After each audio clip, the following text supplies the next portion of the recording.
우리 인생에서 좌절과 낙심은 하루에도 몇 번씩 아주 빈번하게 되풀이되고 있는, 죽을 때까지 반복되는 일이죠. 이렇게 좌절과 낙심을 일으키는 주된 원인은 내가 생각하는 것, 계획한 것, 내가 바라고 있는 것들이 이루어지지 않을 때, 최선을 다하고 열심히 노력했음에도 불구하고 그것이 이루어지지 않을 때 우리는 좌절하고 낙심합니다.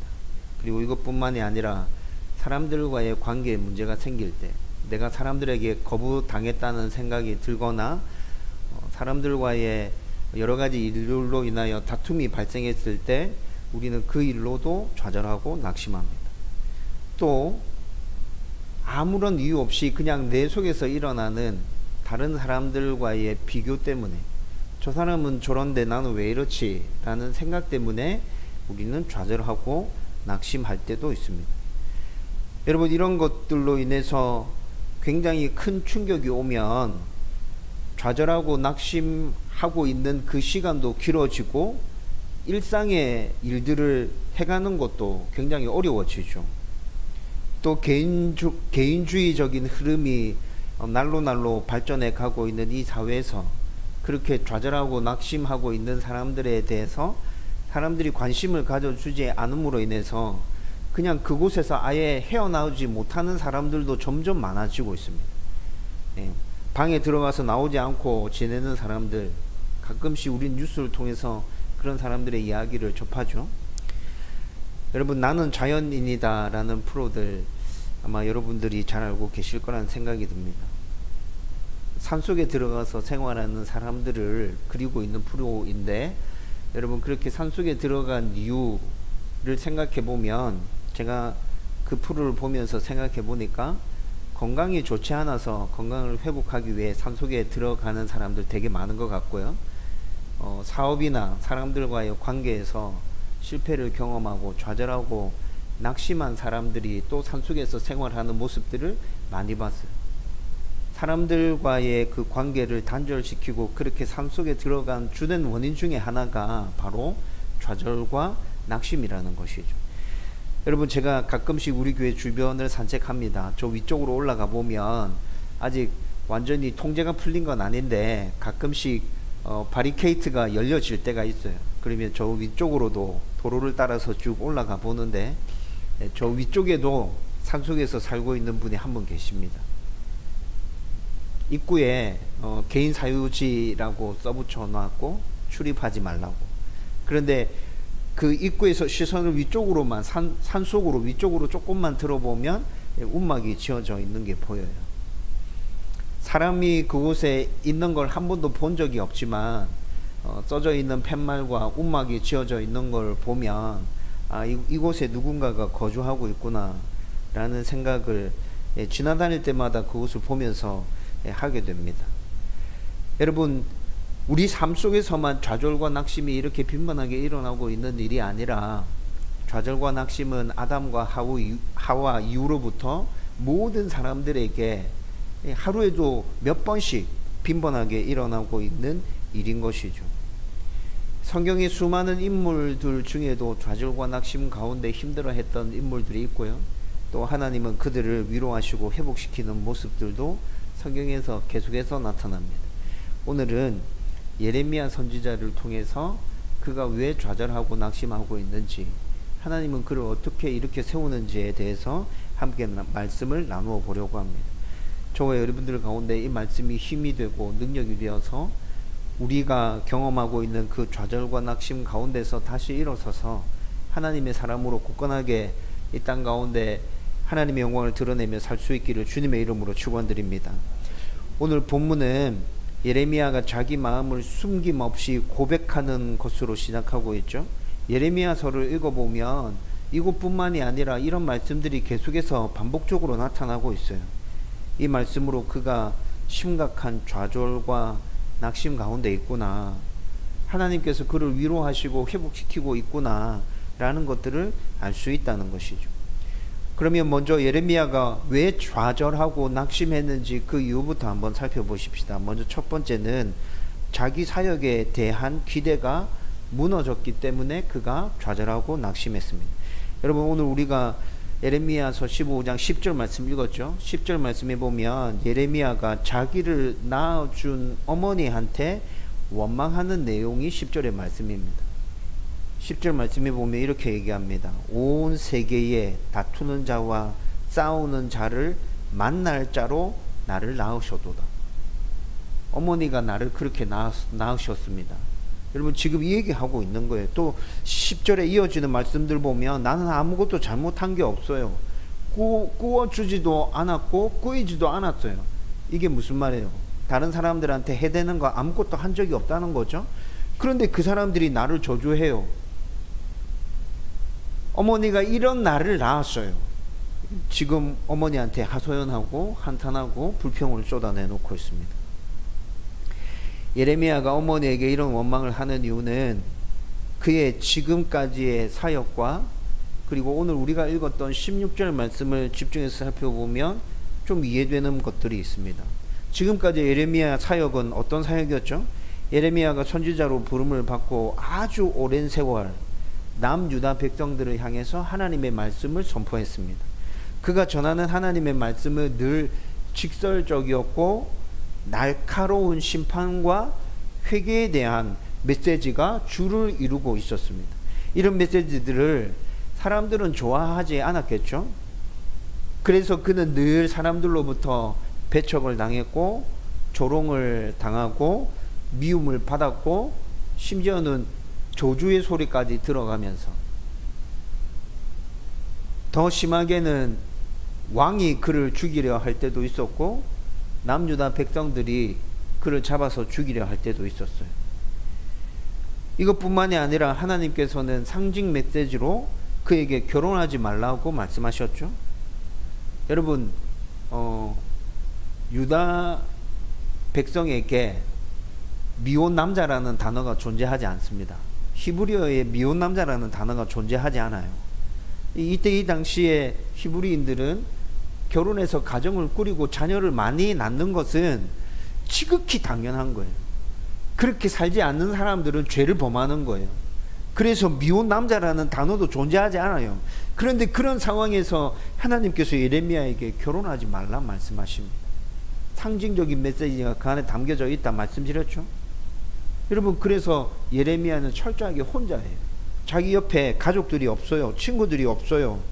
이렇게 어려움과 힘든 가운데서도 그는 하나님의 말씀에 따라서 순종하고 헌신하면서 사역했는데 남유다 백성들은 어때요? 그가 전하는 메시지에 귀를 기울여 주지 않아요. 이런 상황들이 계속 반복되면서 조금씩 좌절하고 낙심하다가 어느 순간에 아주 심각한 좌절과 낙심 가운데 빠져들어서 일어서지 못하는 상황이 되어버렸다는 것입니다. 여러분 그런데 예레미야가 이런 사역들을 굉장히 오래 했는데 16절 말씀을 보면 그가 선지자로 처음 부름을 받아서 사역을 시작했을 때 기대가 아주 컸다는 것을 알 수 있어요. 16절 말씀 현대인의 성경입니다. 같이 읽어보십시다. 다 같이 읽겠습니다. 시작. 전능하신 하나님 여호와여, 주께서 말씀하셨을 때 나는 그 말씀을 맛있는 음식처럼 받아 먹었습니다.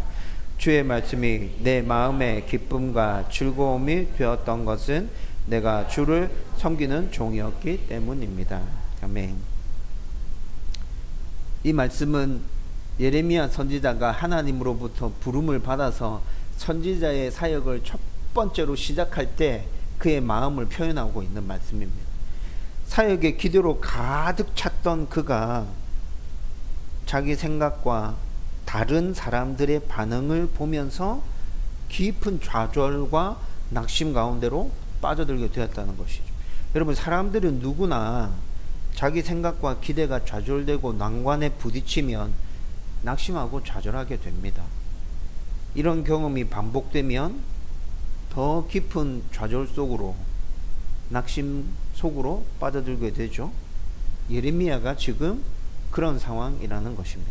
특별히 예레미야의 이 상황은 이 시대에 사역하면서 낙심과 좌절 가운데 빠져 있는 수많은 목회자와 선교사들, 그리고 교회에서 정말 열심히 사역한 수많은 성도들이라면 이 말이 무슨 말인지 정말 공감할 거예요.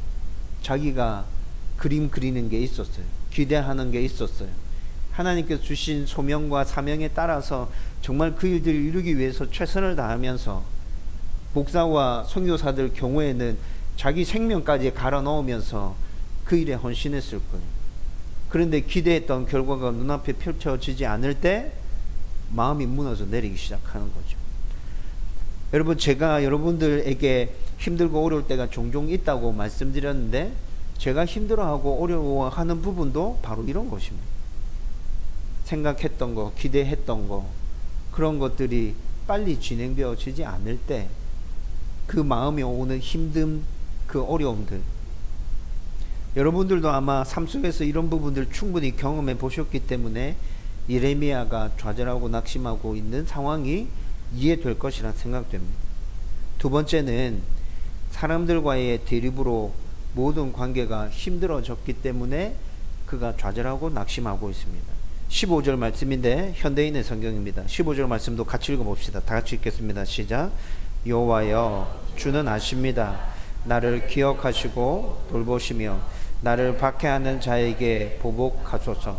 주께서 그들을 오랫동안 내버려 두어 내가 그들의 손에 멸망당하는 일이 없게 하소서. 내가 주를 위해 모욕당하는 것을 생각하소서. 아멘. 이 말씀은 자기를 괴롭히는 자들에게 복수해 달라는 강구이죠. 여러분, 이런 비슷한 내용들 어디서 많이 볼 수 있습니까? 시편에서 많이 볼 수 있죠. 다윗의 시에서 흔하게 볼 수 있는 내용입니다.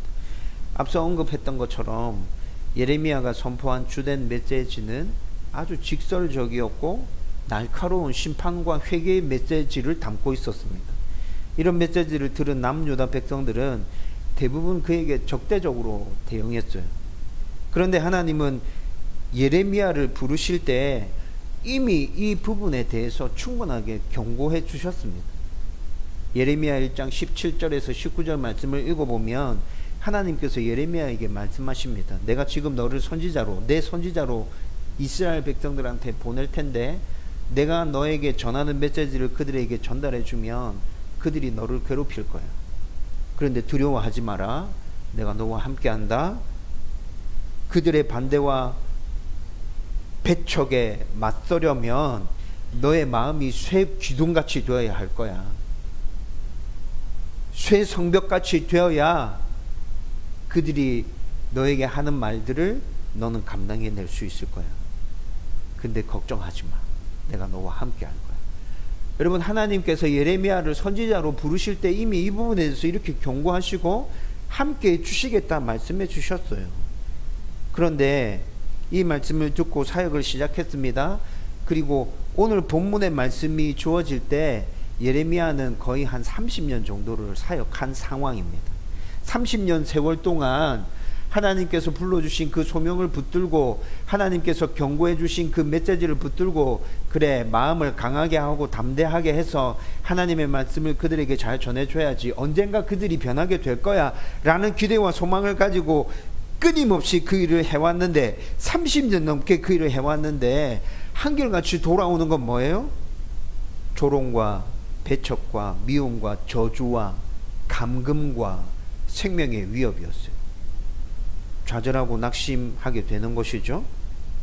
여러분, 그러면서 사람을 만나는 것 자체가 싫어지고 아무 잘못한 것이 없는데, 나는 단지 하나님께서 나에게 주시는 말씀을 받아서 그들에게 전한 것뿐인데, 하나님의 백성이라고 자처하는 사람들이 하나님께로부터 받아서 전한 그 말씀을 받아들이지 않고 그 말을 전하는 자기를 죽이려고 하는 모습들을 보면서 원망과 적대감이 일어나게 되는, 마음속에서 분노가 치밀어 오르면서 그 분노가 원망과 적대감으로 바뀌게 된 것이라고.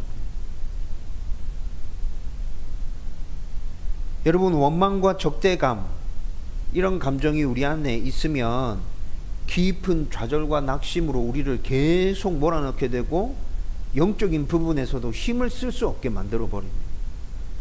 여러분, 원망과 적대감이 우리 가운데 가득 차면 왜 그렇게 될까요? 원망과 적대감은 단시간에 쌓인 게 아닙니다. 한번 어떤 일을 계기로 해서 원망과 족대감이 막 일어나는 게 아니라고요. 그런 일들이 계속 반복되면서 조금씩 켜켜이 쌓이게 된 감정이에요. 여러분, 그런 감정이 한순간에 사그라들겠어요? 사그라들지 않죠. 빨리 사라지지 않아요. 또 원망과 적대감의 중심에는 용서하지 않으려는 마음이 담겨져 있습니다. 아주 오랜 시간 동안 사람으로부터 받은 그 상처들이 켜켜이 쌓이면서 원망과 적대감으로 자리 잡았을 때 그 안에는 상대를 용서하지 않으려고 하는 마음이 담겨져 있다고요. 여러분, 용서하지 않으려고 하는 마음이 있을 때 영적인 부분에서 우리는 회복하고 일어날 수 있습니까? 그 마음이 바뀌어서 용서하려고 하는 마음으로 완전히 뒤집어져야 그 안에서 영적인 변화들이 일어나게 되는데, 그 마음에 용서하지 않으려는 것이 단단하게 자리 잡고 있기 때문에 그 원망과 적대감 가운데서 쉽게 헤어나오지 못하고 빠져나오지 못하는 거예요. 그러면 우리는 계속 깊은 좌절과 낙심 가운데 그냥 머물러 있게 되겠죠. 예레미야만이 이런 것이 아니라 누구든 사람들과의 관계에서 어려움을 지속적으로 당하게 된다면 원망과 적대감이라는 감정이 여러분들 마음 가운데 있을 거예요. 용서하지 않으려고 하는 마음이 있을 거예요. 세 번째는 자기를 불쌍하게 여기는 자기 연민에 빠져 있기 때문에 그가 낙심하고 좌절했어요. 18절 말씀, 현대인의 성경입니다. 같이 읽어보십시다. 다 같이 읽겠습니다. 시작. 어째서 나의 고통은 이처럼 계속되며 내 상처가 낫지 않습니까? 주는 물이 넘쳤다가 말랐다가 하는 종잡을 수 없는 시내처럼 나를 대하실 작정이십니까? 예레미야는 지금 자기를 불쌍히 여기는 자기 연민, 자기 중심성에 빠져 있습니다. 그가 자기 연민에 빠진 이유, 여러분 이거 잘 살펴보면 그가 철저히 혼자이기 때문에 이 자기 연민에 빠져들고 있구나라는 것을 확인해 볼 수 있어요. 여러분 16장 말씀을 쭉 읽어보면 결혼을 금하신 하나님의 말씀이 나타나고 있거든요. 슬퍼하지 말라, 잔치에 참석하지 말라, 이런 말씀들이 나와요. 여러분, 제가 설교를 시작하면서 말씀드렸죠. 이스라엘 백성 가운데 미혼 남성이라는 단어가 존재하지 않습니다. 네, 결혼은 지극히 당연한 것이고 모든 백성이 다 해야 하는 것입니다. 그런데 하나님께서 그에게 결혼하지 말라 하십니다. 여러분 16장 말씀을 뒤에 보면 슬퍼하지 말라, 잔치에 참석하지 말라 라고 하나님께서 말씀하시는데, 슬퍼하지 말라는 말은 장례식장에 가지 말라는 겁니다. 너 가족이 죽더라도 장례식에 가지 마. 너 친한 친구가 죽어도 가지 마. 여러분 잔치에 참석하지 말라는 건 뭐죠? 너 집안에 엄청나게 큰 행사가 있고 흥겨운 일들이 있어도 너는 거기 가지 마. 여러분 이렇게 살면 어떻게 되는 거예요? 결혼하지도 않고 장례식장도 가지 않고 잔치집에도 가지 않아요. 여러분 이거는 그냥 하나의 일부분이죠. 하나님께서 예레미야에게 이렇게 살라고 말씀하시는 건 모든 사람과의 관계에 있어서 아주 기본적인 것만 유지하고 나머지는 하지 마. 여러분 하나님께서 이렇게 말씀하시는 거예요. 왜 하나님께서 이렇게 말씀하시죠? 이건 상징적인 메시지를 담고 있는 거예요. 잔치에 참석하지 마라, 장례식에 참석하지 마라, 결혼하지 마라. 너희들 가운데 지금 심판이 예고되어졌어. 너희들 지금 좀 있으면 굉장히 힘들고 어려운 일들 당하게 될 거야. 그런데 결혼하면서 기뻐하고 즐거워할 수 있어? 그런데 잔치에 참여해서 기뻐하고 즐거워할 수 있어? 심판이 예고되어져 있는데 사람이 죽었다고 그곳에 가서 슬퍼할 여력이 있어? 너희들 그렇게 하면 안 돼. 너희들은 지금 회개해야 돼. 여러분 이 메시지가 결혼하지 말라, 잔치에 참석하지 말라, 장례식에 가지 말라는 그 안에 다 포함되어져 있는 거예요. 예레미야는 자신의 이런 행동을 통해서 하나님의 심판을 부각시켜서 지금 사람들한테 계속 전하고 있다고 해요. 그런데 이런 메시지들을 상징적인 행동에 담아서 메시지를 선포하고 있다 보니 어떻게 돼요? 그의 모든 관계가 다 단절됐어요. 그는 오롯이 혼자 남았어요. 너무 힘들고 어려워.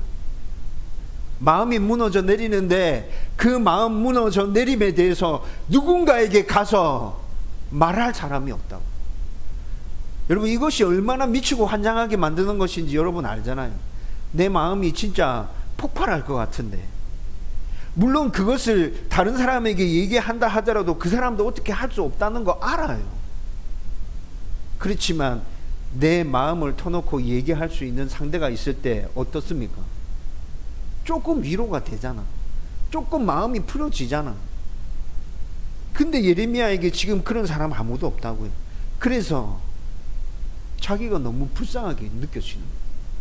도대체 나는 30년 넘게 하나님의 사명을 붙들고 그 사명을 이루기 위해서 몸부림치면서 여기까지 달려왔는데 나에게 남은 게 도대체 뭐야? 마음을 터놓을 수 있는 사람 한 명도 없고 나는 오롯이 혼자고, 나를 안아서 토닥거려 줄 사람 진짜 내 주위에 아무도 없고 가족들도 없고. 이런 상황에서 자기를 불쌍하게 여기는 그 자기 연민 가운데 깊이 빠져들게 되었다는 것이죠. 여러분, 그런데 예레미야의 이 상황이 이상합니까? 저는 너무나도 이해됩니다. 내가 예레미야의 상황 가운데 있어서도 똑같았겠다. 진짜 똑같았겠다. 아니, 이 상황에서 어떻게 자기를 불쌍하게 여기지 않을 사람이 도대체 이 세상에 살아가는 사람들 중에 몇 사람이나 될까 도대체.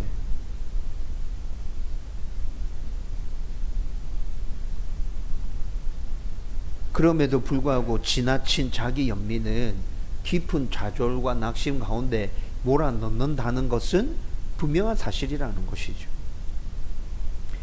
여러분, 자기 연민, 나를 불쌍히 여기는 마음들, 이것들도 잘 생각해 보면 무너진 자존심과 연결되어져 있습니다. 사람들이 나를 알아주지 않고 나를 배척하는 것과 자기 연민이 연결되어져 있습니다. 억눌린 교만과 연결되어져 있어요.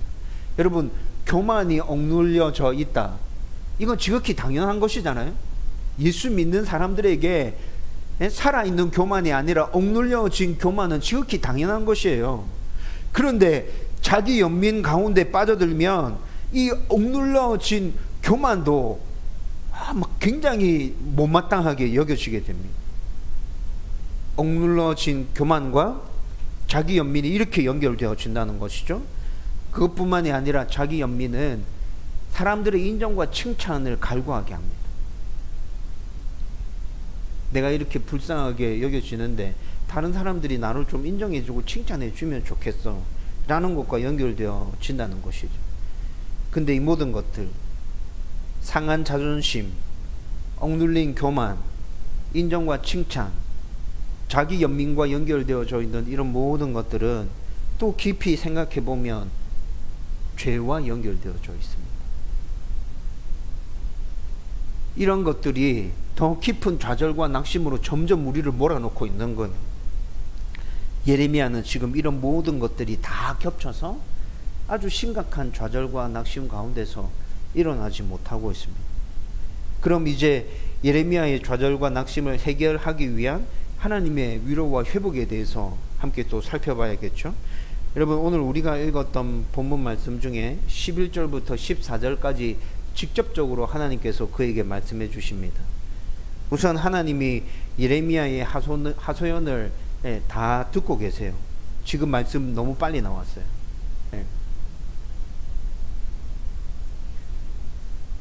하나님께서 우선 예레미야가 하고 있는 하소연을 다 듣고 계세요. 이것이 예레미야에게 있어서는 정말 큰 위로입니다. 그렇죠? 하나님께서 다 듣고 계신다. 예레미야에게 있어서 진짜 큰 위로예요.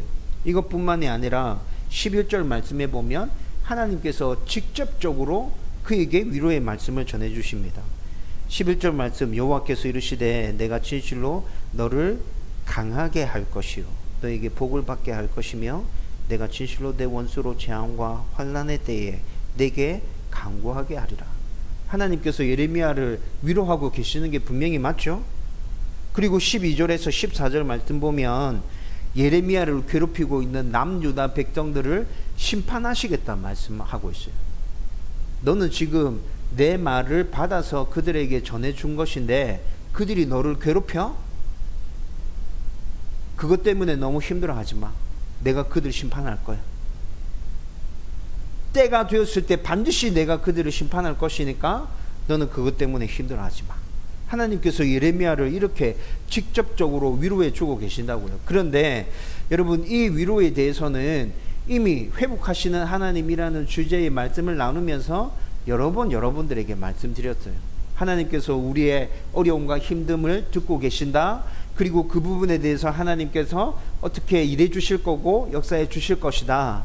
여러분, 이것이 직접적으로 우리에게 위로가 되는 게 맞는데 이것은 이미 여러 차례 나누었던 말씀이라는 것이죠.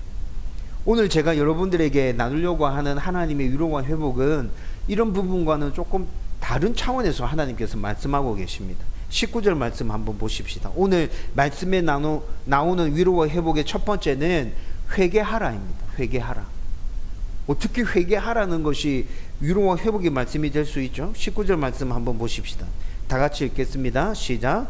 그러자 여호와께서 대답하셨다. 내가 만일 회개하면 내가 너를 회복시켜 다시 나를 섬길 수 있도록 하겠다. 여러분, 지금 19절에서 하나님께서 예레미야에게 회복시키기 전에 회개하라고 얘기하고 있습니다.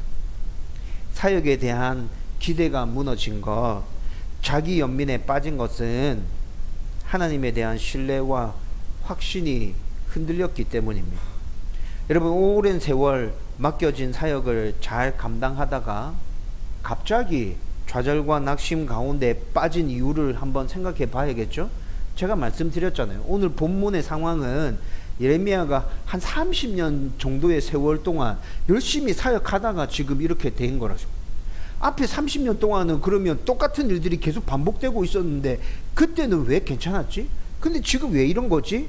생각해 볼 필요가 있겠죠.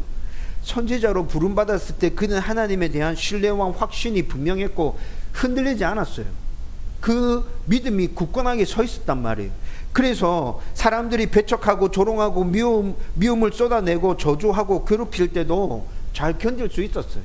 나는 지금 하나님의 일을 하고 있어. 분명히 하나님의 메시지를 받아서 나는 전하는 것, 이것이 내가 이 땅에서 해야 될 일이고, 그렇게 했을 때 하나님은 나를 통해서 이 백성들을 바꾸시고 고치시고 회복시키실 거예요. 여러분, 이 믿음이 있었기 때문에 그 힘들고 어려운 일들을 감당하면서 견디면서 나갈 수 있었어요. 그런데 믿음과 하나님에 대한 신뢰가 흔들리면서 사역의 기대가 무너지기 시작한 거예요. 하나님 진짜 바꾸실까? 이 백성들이 안 바뀔 것 같아. 나는 지금 도대체 뭐 하고 있는 거지? 내가 뭐 하고 있는 건지 난 도무지 모르겠어. 내가 너무나도 비참해 보여. 여러분, 이렇게 자기의 마음이 흔들려 버리게 되는 것입니다. 하나님은 이런 예레미야에게 뭐 하라 말씀하신다고요? 회개하라고 말씀하십니다. 너 회복하고 싶으면 회개해야 돼. 나에 대한 믿음이 왜 흔들렸지? 지금까지 오랜 세월 동안 그렇게 잘 견디고 버텼는데 왜 갑자기 그 믿음이 흔들렸어? 왜 자기 연민에 빠져서 그렇게 너를 불쌍하게 여기면서 더 깊은 좌절과 낙심으로 왜 그렇게 기어 들어가고 있니? 하나님께서 이 부분에 대해서 단호하게 회개하라 말씀하십니다. 여러분, 우리도 내 생각과 계획과 기대대로 일을 잘 풀리지 않으면 자기 연민에 빠지고 좌절과 낙심 가운데 들어가게 되죠. 믿음이 굳건하게 서 있을 때는 내 기대가 무너질 때도 우린 다시 일어섭니다. 아, 하나님 계획하심이 따로 있는 것 같다. 나는 하나님만 신뢰하고 나가면 돼 라고 생각해서 다시 일어서죠. 근데 믿음이 흔들리는 순간 내가 가지고 있는 그 모든 기대들, 하나님에 대한 굳건한 신뢰들 다 무너져 내리고 우리도 이렇게 좌절과 낙심 가운데 빠져들고 자기 연민 가운데 깊이 들어가게 된다는 것이죠. 여러분, 믿음과 신뢰가 어떤 상황에서도 굳건하다면 우리는 낙심하거나 좌절하지 않습니다. 힘들고 어려운 일들은 계속해서 우리에게 다가오겠죠. 그렇지만 우리는 낙심하거나 좌절하지 않습니다. 하나님을 바라보면서 다시 일어서게 될 겁니다. 그 하나님을 의지해서 힘들고 어려운 상황 가운데서도 다시 걸음을 내딛게 될 것입니다. 여러분, 저는 성도의 삶이 이런 삶이어야 된다고 확신합니다. 좌절과 낙심에 빠져서 허우적거리는 게 아니라 나에게 어려움이 계속 다가온다 할지라도 나의 좋은 아버지 주신 그 하나님을 굳게 의지하고 내가 걸어가야 될 그 길을 뚜벅뚜벅 한 걸음씩 내딛고 나아가는 삶. 여러분, 이것이 성도의 삶인 것이죠. 따라서 하나님은 어떤 순간에도 우리가 당신을 의지하기를 원하십니다. 흔들리지 마라, 낙심하지 마라, 좌절하지 마라. 너는 나만 바라봐. 그러면 돼. 너는 나만 바라봐. 그러면 돼. 여러분, 하나님께서 우리에게 계속 요구하고 계신다는 것이죠. 우리가 좌절과 낙심에서 회복하고 싶다면 하나님을 온전하게 신뢰하지 못한 것부터 우리는 회개해야 합니다. 하나님, 저의 믿음이 흔들리지 않도록 굳건하게 붙들어 주십시오. 어떤 상황 가운데서도 흔들리지 않도록 붙들어 주십시오. 나의 믿음이 흔들려서 낙심하고 좌절한 것이라면 하나님 용서해 주십시오. 나를 불쌍히 여겨 주십시오. 여러분, 우리가 그렇게 하나님께 회개해야 한다는 것입니다. 그렇게 기도하고 난 이후에 좌절과 낙심에 빠지지 않기 위해 최선을 다하며 우리는 다시 하나님을 붙들고 하나님을 의지하며 나가야 합니다. 이 노력과 몸부림이 끊이지 않으면 우리는 좌절, 낙심 이런 것 경험하지 않고 혹시 이런 가운데 빠졌다 하더라도 빨리 회복하면서 하나님의 사람으로 이 땅 가운데서 살아가게 될 것입니다. 그렇게 살아가기를 주님의 이름으로 축원드립니다. 두 번째, 오늘 말씀의 위로와 회복은 용서하라는 것입니다. 여러분, 내가 잘못한 것이 없는데 관계에서 문제가 생겼다면, 그래서 원망과 적대감이 생겼다면 하나님께서 용서하라고 말씀하십니다. 물론 우리의 감정은 원망과 적대감으로 가득 차 있기 때문에 그렇게 할 수 없죠. 용서가 안 됩니다. 머리로는 용서하라, 용서하라. 알겠어요. 오케이. 근데 마음이 움직여집니까? 그렇게 안 되죠. 그래서 오늘 본문의 예레미야처럼, 시편의 다윗처럼 우리의 마음을 솔직하게 다 말하는 것이 먼저 선행되어야 합니다. 하나님께서 용서하라 말씀하시는데 제 마음은 용서하고 싶은 마음 눈꼽만큼도 없어요. 내 마음은 하나님, 진짜 저놈이 망했으면 좋겠어요. 그냥 죽어버렸으면 좋겠어요. 여러분, 다윗이 이런 말을 거침없이 내뱉죠. 그 자녀들까지 하나님께서 심판해 달라고 기도합니다. 여러분, 우리 마음에 용서하지 않으려고 하는 마음이 진짜 굳게 자리 잡고 있는데 용서하겠습니다, 용서하겠습니다, 용서하겠습니다 그러면 여러분, 우리를 점점 더 힘든 곳으로 몰아넣게 돼요. 그냥 있는 그대로 여러분들의 마음을 솔직하게 하나님께 말씀드리십시오. 예의를 지키고 말씀드리면 된다 그랬죠? 다윗처럼 얘기하면 돼요. 하나님, 제 솔직한 마음은 저놈을 죽여버렸으면 좋겠어요. 저놈이 나를 얼마나 괴롭혔는데요. 하나님 아시잖아요. 여러분, 이렇게 말씀드려도 아무 문제 없어요. 말씀드리세요. 그런데 다윗의 시편을 잘 읽어보면 다윗은 이렇게 말하고 난 다음에 그의 간구와 기도가 끝나지 않습니다. 하나님의 회복이 자기에게 임할 것을 간구하고 하나님의 은혜가 임할 것들에 대해서 간절히 갈망하는 내용도 그의 기도 가운데 담겨져 있다는 것이죠. 우리는 먼저 우리의 마음을 이렇게 얘기하고 난 다음에 그 이후에 하나님의 다스림과 통치하심에 대해서 간구하고 기도하며 하나님께서 용서하라 말씀하셨으니 용서할 수 있도록 은혜를 주십시오. 그렇게 기도하고 하나님께 우리의 바람을 올려드리면 된다는 것입니다. 하나님께 말하기 시작할 때 우리 안에 있는 마음에 담겨져 있는 모든 것들을 솔직하게 이야기하기 시작할 때 우리 가운데 회복이 시작됩니다.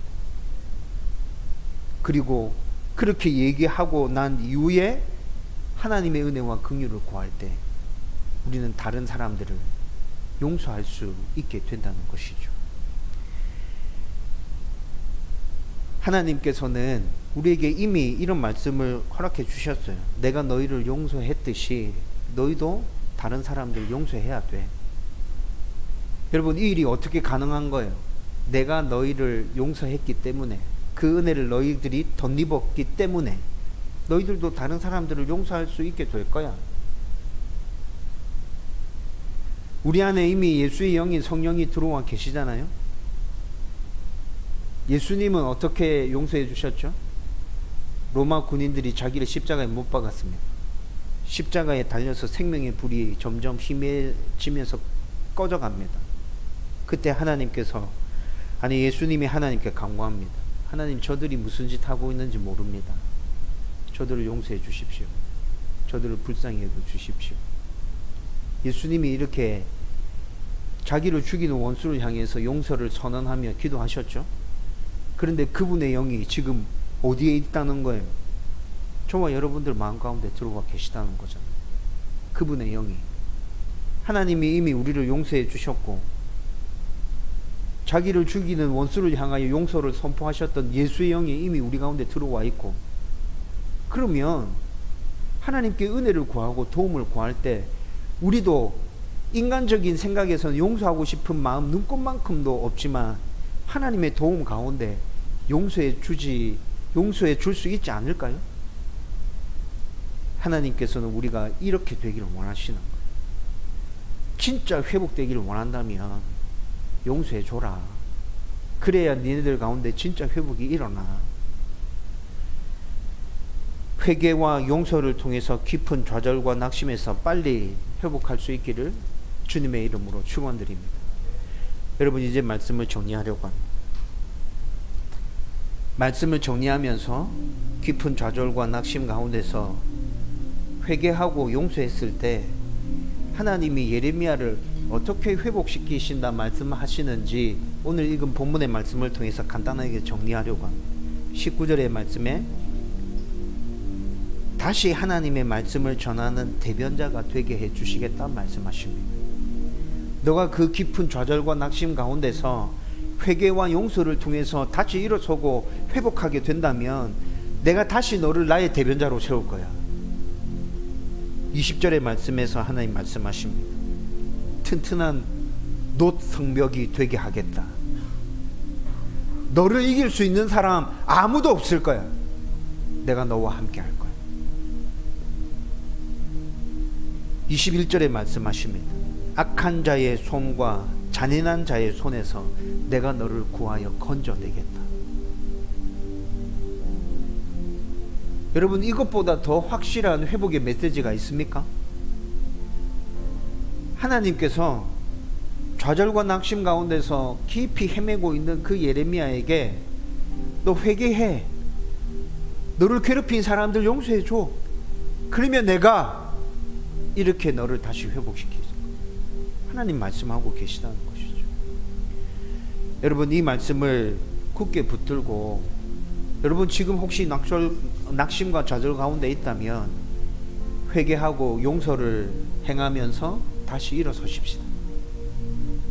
하나님이 나를 어떻게 다시 회복시키시는지 오늘 나와 있는 말씀을 기억하면서 우리 삶 속에서 한번 경험해 보십시다. 여러분 가운데 이 은혜가 넘쳐나기를 주님의 이름으로 축원드립니다.